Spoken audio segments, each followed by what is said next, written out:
મેઘરજના વેઈડી ડેમનું પિયતમાં canal છોડવામાં આવેલ પાણી ઓવરફ્લો થયું છે। અદાપુર ગામની સીમમાંથી વેઈડી કેનાલનું પાણી બોરના મુવાડાના ખેતરમાં વેડફાયું છે। અદાપુરના ચણા પાકમાં પાણી ફરી વળતા ખેતરો બેટમાં ફેરવાયા છે। સિંચાઈ વિભાગની બેદરકારી સામે આવતા ખેડૂતોમાં રોષ જાગ્યો છે। જાગૃત નાગરિકે વિડીયો વાયરલ કરીને પોતાનો રોષ ઠાલવ્યો હતો। વેઈડી સિંચાઈમાં પાણી છોડવાનું તારીખ 27 રાત્રે કેનાલમાં પાણી ઓવરફ્લો થવાથી મારા ખેતરમાં પાણી ઘૂસી ગયું છે। તો ચણાને હાલમાં પરિસ્થિતિ ખરાબ છે અને લાખ રૂપિયાનું નુકસાન થયું છે। તો સરકારશ્રી મને વળતર આપે તેવી મારી જોગવાઈ છે। ચણાનું હાલમાં કોઈ સિચ્યુએશન બગડી ગયેલી છે અને આ કેનાલ પર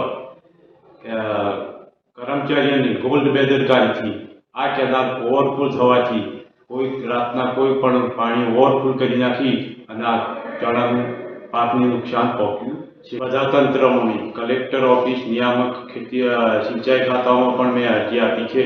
તો આ સરકારશ્રીને હું નમ્ર વિનંતી કરું છું કે મારા પાકને ઊભા પાકનું નુકસાન થઈ છે કેનાલનું ઠંડુ પાણી, તે માટે મને સરકાર વળતર આપે એવી મારી શુભેચ્છા।